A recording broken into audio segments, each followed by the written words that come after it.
The Saboteur is a brand new game show format. Each episode will feature 6 contestants, one of whom has been pre-selected as the Saboteur. The Saboteur has a huge competitive advantage over their fellow contestants. They have been shown all of the questions prior to the recording.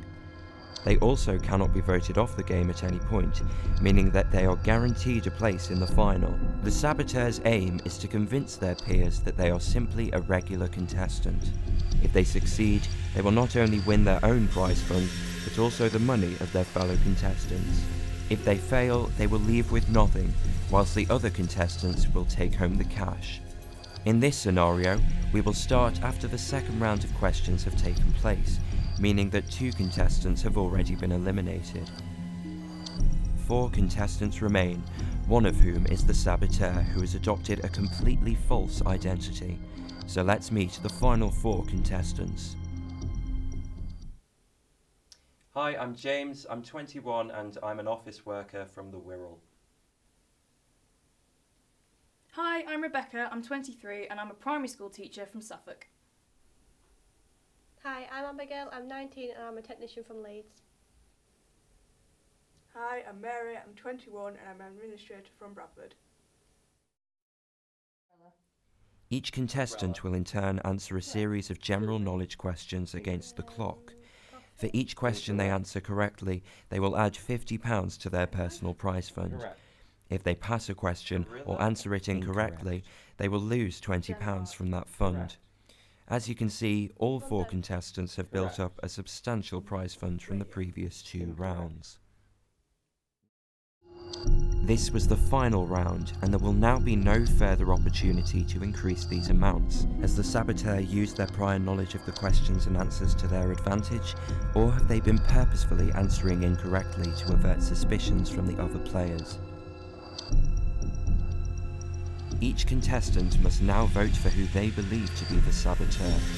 The contestant with the most votes will be eliminated from the game. James, you have been the victim of sabotage. You must leave the game immediately.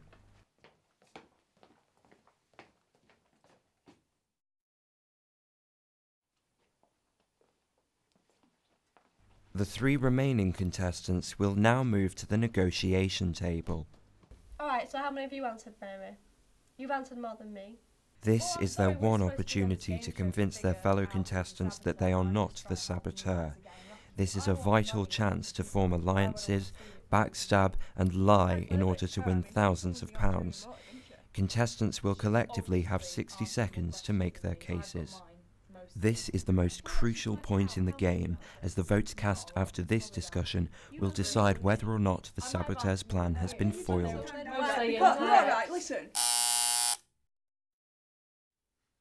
The contestants will now move back to their podiums in preparation for the final decisive vote. Has the negotiation table had an effect on their decision?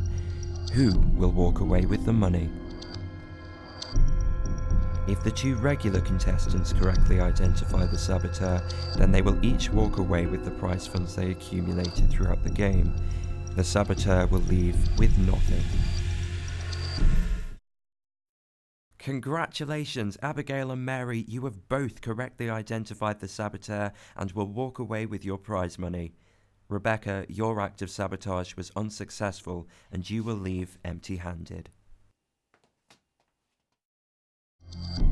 On the other hand, if neither or only one of the regular contestants correctly identifies the Saboteur, then they will both walk away empty-handed. Meanwhile, the Saboteur will win all 3 remaining prize funds. Congratulations, Rebecca, your act of sabotage was successful and you have won. Oh my god! Abigail and Mary, I'm afraid you have both been the victims of sabotage, and the money you earn today will go straight to Rebecca. You will leave empty-handed.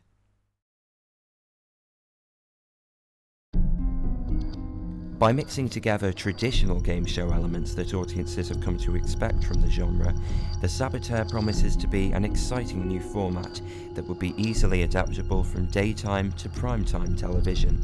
So, could your audiences beat the Saboteur?